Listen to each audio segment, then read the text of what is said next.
Tuhan yang bijak mengubah tubuhmu. Dalam kasih-Nya seluruh hidupmu tertuntun. Hatimu tahu berulang kali engkau oleh sayap-Nya terlindung.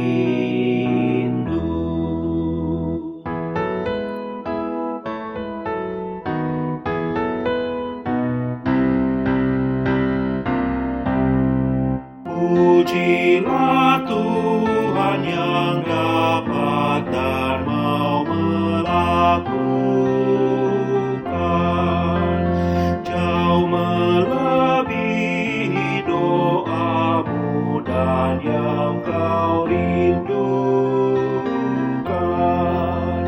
Ingat teguh, Ia berkuasa penuh, kasih-Nya terus kau temukan.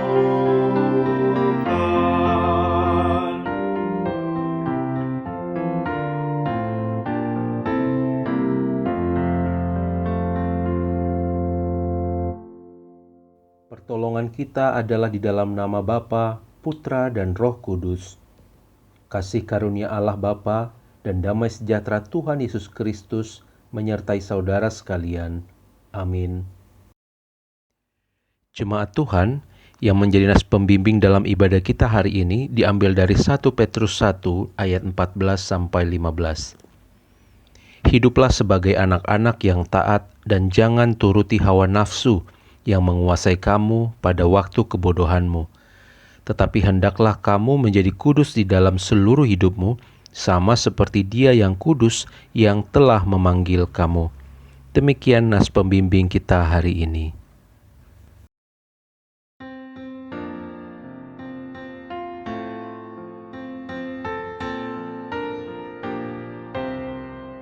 Allah hadir bagi kita dan hendak memberi berkat, melimpahkan kuasa Roh-Nya bagai hujan yang lebat. Dengan Roh Kudus ya Tuhan, umat-Mu berkatilah, baharui hati kami, oh curahkan kurnia.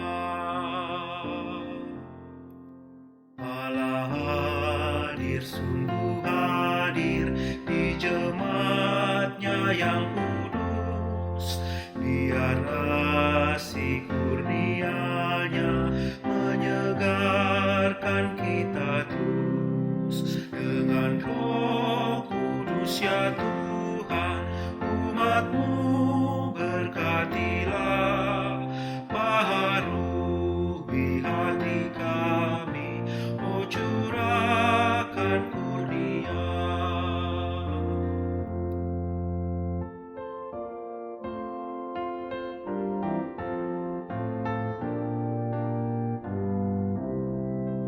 Allah hadir, oh percaya dan berdoa padanya, agar kita dikobarkan oleh nyala kasih-Nya.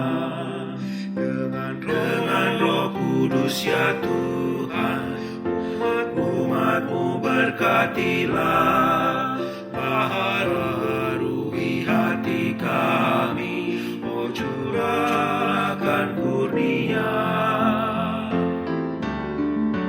Penebus, dengarkan kami yang padamu berseru, buka tingkap anugerah-Mu, berikanlah berkat penuh. Dengan Roh Kudus ya Tuhan, umat-Mu berkatilah, baharui hati kami, oh curahkan kurnia.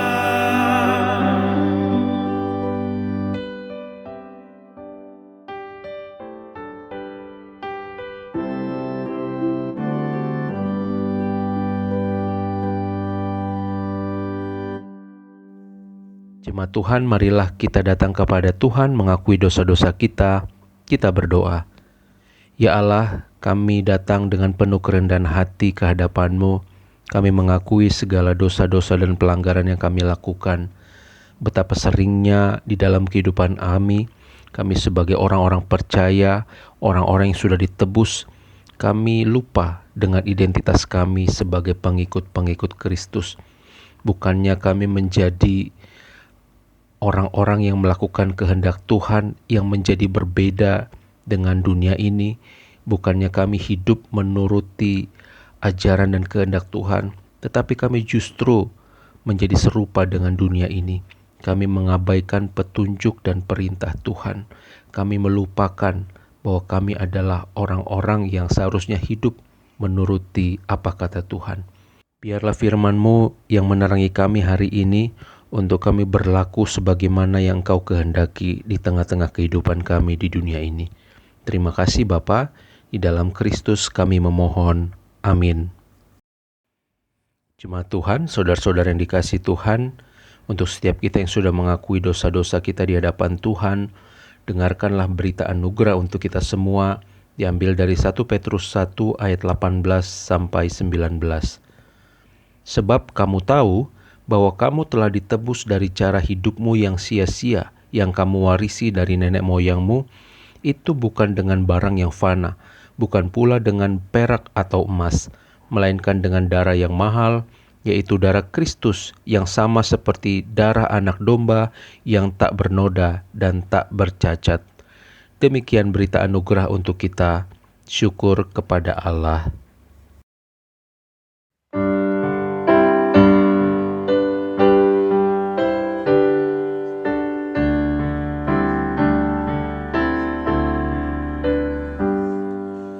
Karena kasih-Nya padaku, Yesus datang ke dunia. Ia telah memberi hidupnya gantiku yang bercela. Oh, betapa mulia dan ajaib kuasa-Nya, kasih juru selamat dunia menebus manusia. Dengan sabar dan hikmat-Nya, Yesus pimpin hidupku. Firman dan kebenaran-Nya, itulah peganganku. Oh, betapa mulia dan ajaib kuasa-Nya, kasih juru selamat dunia menebus manusia.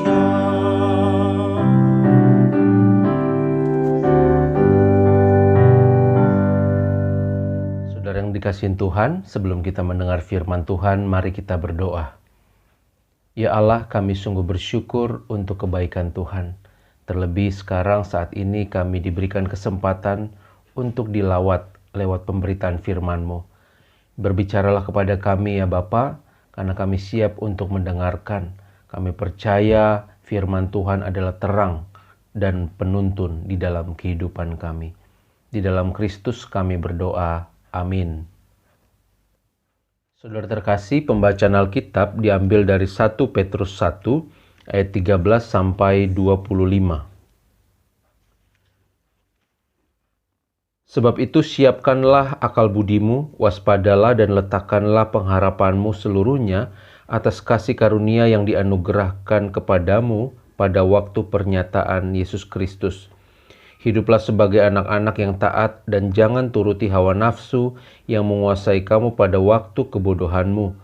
Tetapi hendaklah kamu menjadi kudus di dalam seluruh hidupmu, sama seperti Dia yang kudus yang telah memanggil kamu. Sebab ada tertulis, kuduslah kamu, sebab aku kudus. Dan jika kamu menyebutnya Bapa, yaitu Dia yang tanpa memandang muka menghakimi semua orang menurut perbuatannya, maka hendaklah kamu hidup dalam ketakutan selama kamu menumpang di dunia ini. Sebab kamu tahu bahwa kamu telah ditebus dari cara hidupmu yang sia-sia yang kamu warisi dari nenek moyangmu itu, bukan dengan barang yang fana, bukan pula dengan perak atau emas, melainkan dengan darah yang mahal, yaitu darah Kristus yang sama seperti darah anak domba yang tak bernoda dan tak bercacat. Ia telah dipilih sebelum dunia dijadikan, tetapi karena kamu baru menyatakan dirinya pada zaman akhir. Oleh Dialah kamu percaya kepada Allah, yang telah membangkitkan Dia dari antara orang mati dan yang telah memuliakannya, sehingga imanmu dan pengharapanmu tertuju kepada Allah. Karena kamu telah menyucikan dirimu oleh ketaatan kepada kebenaran, sehingga kamu dapat mengamalkan kasih persaudaraan yang tulus ikhlas, hendaklah kamu bersungguh-sungguh saling mengasihi dengan segenap hatimu. Karena kamu telah dilahirkan kembali bukan dari benih yang fana, tetapi dari benih yang tidak fana, oleh firman Allah yang hidup dan yang kekal. Sebab semua yang hidup adalah seperti rumput, dan segala kemuliaannya seperti bunga rumput. Rumput menjadi kering dan bunga gugur, tetapi firman Tuhan tetap untuk selama-lamanya. Inilah firman yang disampaikan Injil kepada kamu. Demikian pembacaan firman Tuhan, berbahagia kita yang merenungkan serta melakukannya dalam kehidupan sehari-hari. Haleluya. Saudara-saudara dikasih Tuhan, Jemaat Gemindo Immanuel, dan saudara dimanapun Anda berada yang mengikuti ibadah tapping dari Gereja Gemindo Immanuel, Shalom untuk kita semua. Semoga keadaan kita saat ini dalam keadaan baik dan tetap berpengharapan di dalam setiap perjuangan yang kita jalani. Saudara, dalam sebuah novel yang ditulis oleh seorang bernama Victor Hugo, yang sudah juga diangkat dalam layar kaca, beberapa kali sudah tayang di TV, judulnya adalah Les Miserables. Ini film dulu, saudara.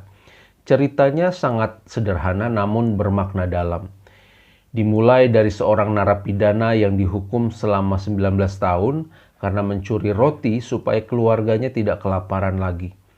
Jean Valjean, nama orang itu, menjadi begitu sakit hati karena telah diperlakukan semena-mena oleh hukum yang membuat dirinya dipenjara 19 tahun lamanya karena mencuri sepotong roti. Sekeluarnya dia dari penjara masih dengan dendam dan rasa sakit hati karena diperlakukan tidak adil pada waktu itu.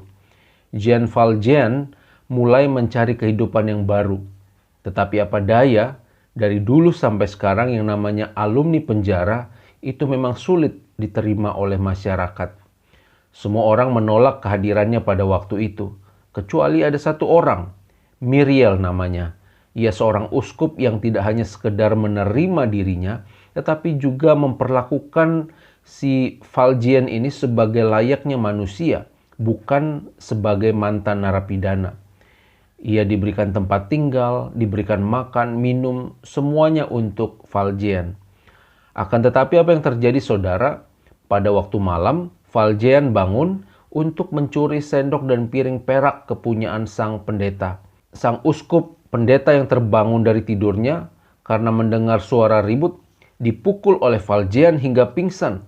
Lalu kemudian Valjean ini melarikan diri. Tak disangka, Valjean ditangkap keesokan harinya oleh aparat polisi yang curiga dengan gerak-geriknya. Dan ia pun dibawa lagi ke uskup Myriel ini. Akan tetapi betapa terkejutnya si polisi ketika uskup Myriel mengatakan bahwa piring-piring dan sendok-sendok perak itu adalah pemberian darinya untuk Valjean. Valjean yang bingung bertanya kepada sang uskup, "Mengapa engkau melakukan semua ini kepadaku?" Uskup Myriel kemudian berkata, "Jean Valjean, saudaraku, jangan pernah engkau lupakan, sekalipun kemarin engkau lupa, bahwa engkau berjanji kepadaku pada waktu makan malam kemarin, bahwa engkau akan menjadi manusia yang baru. Engkau bukan lagi milik si jahat, Dengan perak-perak ini aku membeli hidupmu. Aku menebusmu dari ketakutan masa lampau dan dari kebencian. Sekarang aku kembalikan kamu kepada Tuhan. Saudara, singkat cerita, akhirnya Jean Valjean benar-benar menjalani kehidupan yang sama sekali berbeda dengan masa lalunya. Ia membangun hidupnya menjadi seorang pengusaha sukses dan akhirnya menjadi seorang wali kota yang dihormati oleh warganya. Saudara, kita hidup di dunia ini bukan sekedar hidup. Kita bekerja, kita berkomunikasi, dan menjalin hubungan dengan orang-orang terdekat. Kita membesarkan anak-anak kita menjaga orang tua kita berusaha menjadi lebih baik dari kondisi kita sebelumnya. Tetapi di balik segala hal yang kita lakukan tersebut, ada sebuah misi atau tugas panggilan yang diberikan kepada setiap orang percaya. Sehingga ketika kita bekerja, itu bukan hanya sekedar untuk mendapatkan uang. Ketika menikah misalnya, bukan hanya sekedar untuk punya anak, lalu nanti kemudian kita punya cucu. Atau ketika kita memiliki berkat atau uang atau kekayaan, itu bukan sekedar untuk dinikmati atau hanya membeli sesuatu yang kita mau atau kita perlukan. Atau ketika kita harus melewati jalan berbatu dan terjal, itu bukan sekedar untuk membuat kita tawar hati atau lemah secara hati, pikiran, dan tubuh fisik. Saudara, ayat renungan kita hari ini berbicara tentang karya yang Yesus sudah lakukan di dalam kehidupan kita orang-orang berdosa ini. 1 Petrus 1 ayat 18-19, sebab kamu tahu bahwa kamu telah ditebus dari cara hidupmu yang sia-sia, yang kamu warisi dari nenek moyangmu, itu bukan dengan barang yang fana, bukan pula dengan perak atau emas, melainkan dengan darah yang mahal, yaitu darah Kristus yang sama seperti darah anak domba yang tak bernoda dan tak bercacat. Saudara, inilah masalahnya. Sekarang kita ini menyandang predikat sebagai orang-orang yang sudah ditebus. Saudara dan saya ditebus bukan dengan barang yang fana, yang bisa habis, yang bisa musnah. Kita ditebus dengan darah yang mahal, darah Kristus, darah anak domba yang tak bercacat, tak bercelah. Sehingga dengan demikian saudara, konsekuensinya dari tebusan tersebut adalah bahwa kita kini menjadi seorang pengikut Kristus. Artinya, hidup kita bukan lagi hidup menurut dunia ini. Hidup kita bukan lagi semau kita. Kita hidup bukan lagi seenaknya saja. Tetapi segala sesuatu yang kita lakukan, saudara, itu harus sesuai, harus sepadan dengan Kristus yang kita ikuti itu. Pertanyaannya, saudara, emang kita ini siapa sehingga Allah mau melakukan semuanya itu? Kita ini sesungguhnya adalah seorang yang pantas untuk menerima hukuman, tetapi begitu rupa dibela dan dibebaskan dari hukuman. Apakah saudara dan saya ini terlalu berharga sehingga Allah mau melakukan itu semua? Saudara, seorang biolog dari Hong Kong pernah meneliti tubuh manusia dan mengatakan bahwa dalam diri manusia itu terdapat berbagai unsur bahan kimia seperti lemak, zat besi, fosfor, kapur, air dengan jumlah yang nilainya dalam rupiah sebenarnya sangat murah. Misalnya saudara, lemak ini harga dulu ya, saya tidak tahu harga sekarang, yang hanya dapat dibuat dengan sebatang lilin itu harganya 500 perak. Zat besi yang hanya dapat dibuat dengan 1 ons paku itu sekitar 500. Fosfor yang hanya dapat dibuat sekotak korek api itu harganya 500. Kapur yang hanya dapat melebur sebuah kandang anjing itu harganya 1000. Air yang dapat diperoleh secara gratis. Jika perhitungan ini benar, maka nilai seorang manusia hanya sekitar 2.500. Betapa murahnya, saudara. Apalagi ketika kita mengingat bahwa fakta manusia ini diciptakan dari debu tanah. Maka semakin dihitung sebenarnya kita manusia ini tidak ada harganya. Mengejutkan sekali, saudara. Saya dan Bapak Ibu semua ini ternyata harganya tidak lebih dari uang 2.500 kalau dirupiahkan. Jadi kalau begitu di mana letak berharganya hidup seorang manusia? Saudara, apalagi bagi seorang Kristen mula-mula pada waktu itu, zaman Petrus ini, mereka tahu betul bagaimana rasanya dianggap tidak berharga oleh masyarakat yang tidak mengenal Yesus pada waktu itu. Bukan rahasia lagi bahwa kehidupan jemaat mula-mula waktu itu dianggap sama sekali tidak berharga di mata masyarakat. Orang Kristen bukan saja diperlakukan tidak adil, tetapi mereka juga dianiaya, dibunuh, dijadikan pakan binatang buas. Ini teraniaya benar-benar, saudara, kehidupan orang percaya. Tetapi ini yang menarik. Dari mana kita bisa tahu bahwa sesuatu itu dianggap sangat berharga atau sebaliknya dianggap tidak berharga sama sekali? Dari mana, saudara? Ya, dari cara bagaimana memperlakukan sesuatu itu. Di mata dunia, mungkin dunia akan menganggap kita ini tidak berharga dengan caranya memperlakukan kita. Dunia punya ukuran sendiri, saudara, sehingga kita ini dianggap tidak bernilai. Apa pakaian yang kita gunakan? Mereknya apa? Sepatu apa yang kita gunakan? Berapa harganya? Rumah kita di mana, saudara? Tingkat berapa? Apa mobil kita? Kendaraan kita? Mereknya apa? Kalau sekarang handphonenya mereknya apa? Keren atau enggak? Model terbaru atau model lama, saudara? Dunia ini mengajarkan bahwa siapa kita adalah apa yang kita pakai. Engkau adalah apa yang engkau makan. Engkau adalah apa yang engkau kerjakan, dan sebagainya. Segala hal yang kita makan, yang kita pakai, dengan siapa kita berkawan, apa yang kita kerjakan, itu akan menentukan nilai kita, seberapa berharganya kita. Akan tetapi, saudara, cara Tuhan menilai kita sangat berbeda dengan apa yang dunia ini lakukan. Lihatlah bagaimana cara Tuhan memperlakukan hidup kita.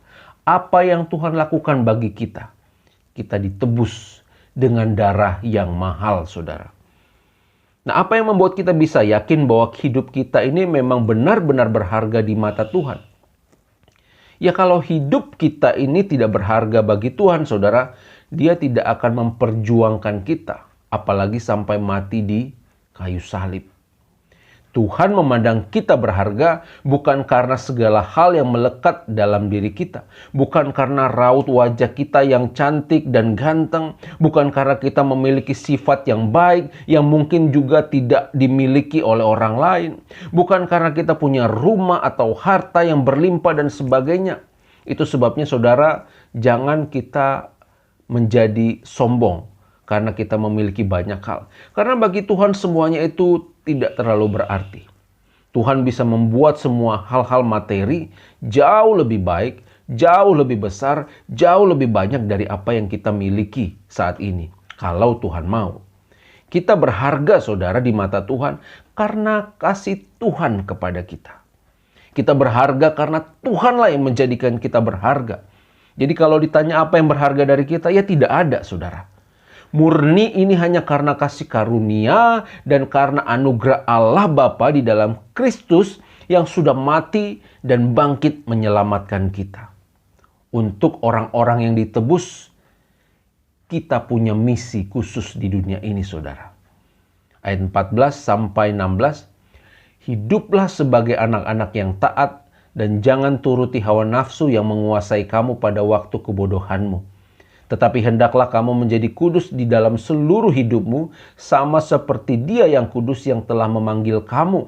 Sebab ada tertulis, kuduslah kamu, sebab aku kudus. Saudara, inilah yang menjadi pergumulan dan perjuangan selama kita hidup. Kita hidup di dunia, tetapi di sisi lain kita juga hidup sebagai anak-anak Allah yang kudus. Kalau Allah yang mengasihi kita kudus, maka kita anak-anaknya pun harus hidup kudus. Kita hidup dalam rangka kita sedang menaati Allah. Makanya jangan kaget, saudara, jangan heran ketika kita mengalami penderitaan di dunia ini. Kita menyangkal diri, kita tidak dianggap berharga, kita menderita. Kenapa, saudara?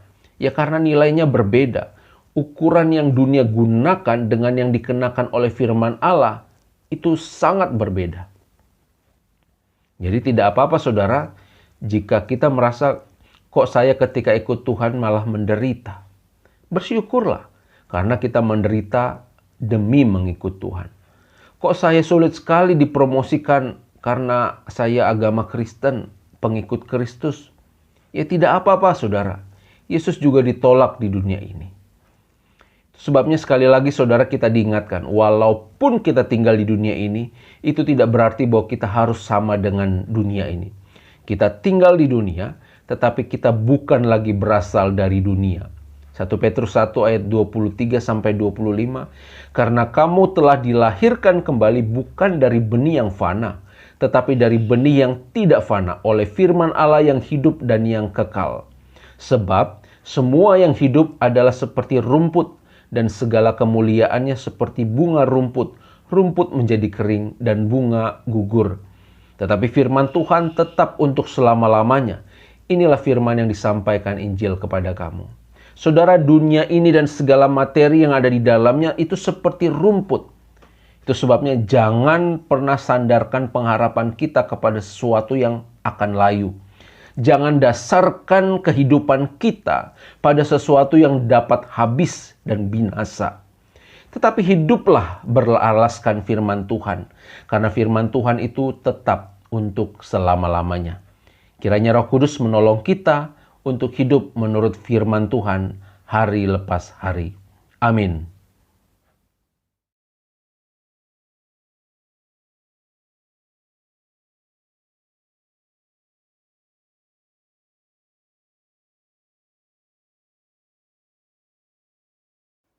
Jemaat Tuhan, bersama gereja-gereja di segala tempat dan segala abad, marilah kita mengucapkan pengakuan iman kita menurut pengakuan iman rasuli.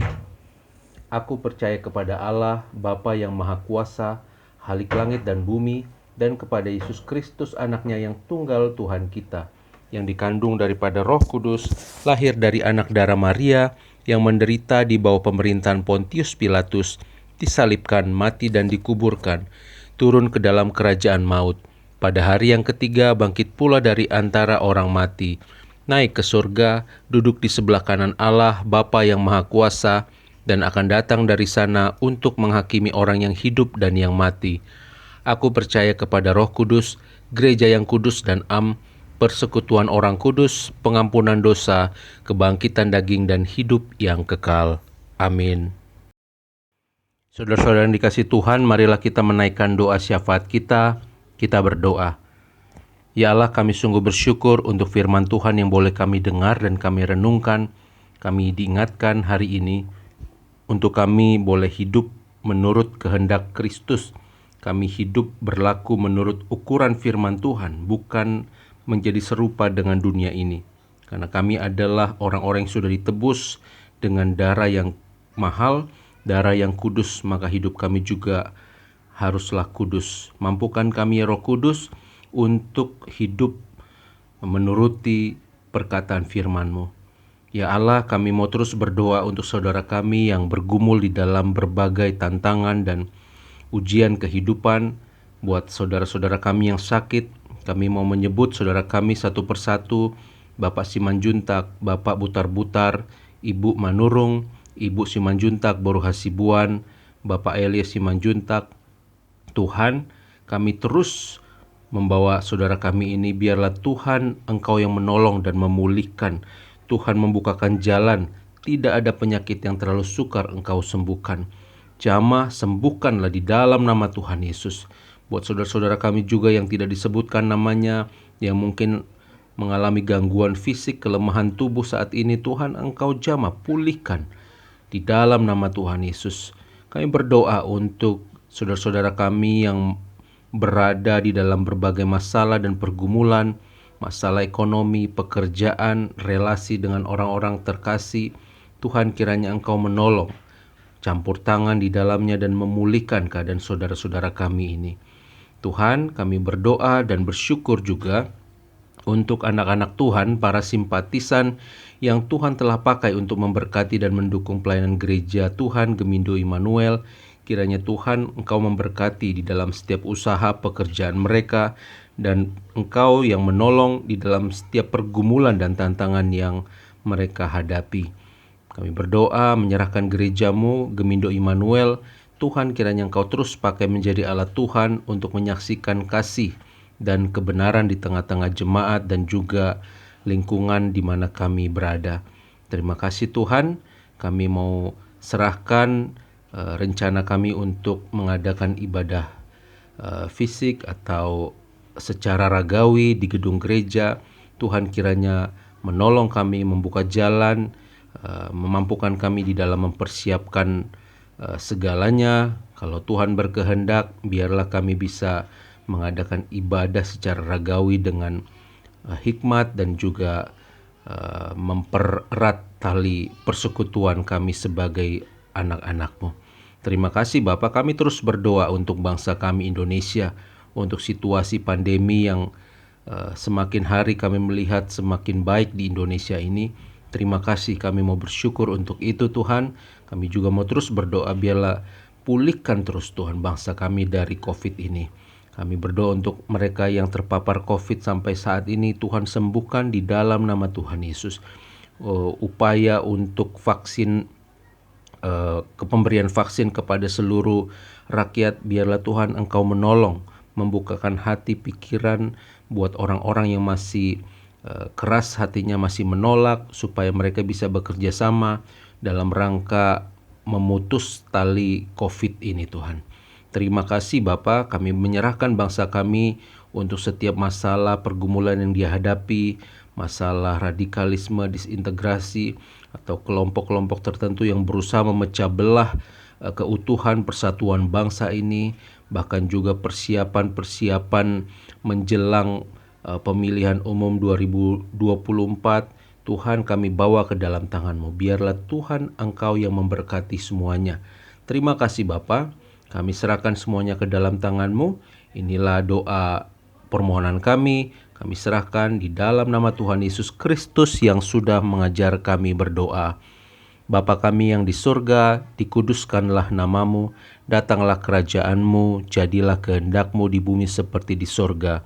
Berikanlah kami pada hari ini makanan kami yang secukupnya, dan ampunilah kami akan kesalahan kami, seperti kami juga telah mengampuni orang yang bersalah pada kami. Janganlah bawa kami ke dalam pencobaan, tapi lepaskanlah kami daripada yang jahat, karena Engkaulah yang punya kerajaan dan kuasa dan kemuliaan sampai selama-lamanya. Amin.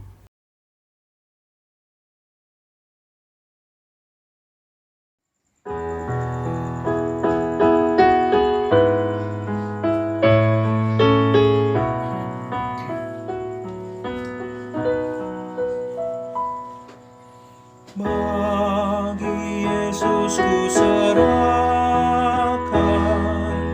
hidupku seluruhnya,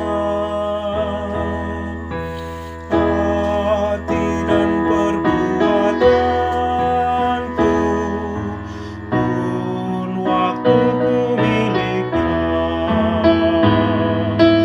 Bagi Yesus semuanya, pun waktuku miliknya. Bagi Yesus semuanya, pun waktuku miliknya.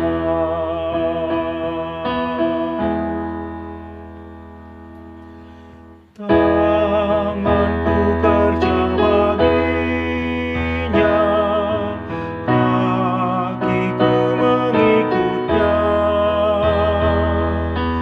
Mataku memandang Yesus, yang ku puji Dialah. Bagi Yesus semuanya, yang ku puji Dialah. Bagi Yesus semuanya, yang ku puji Dialah.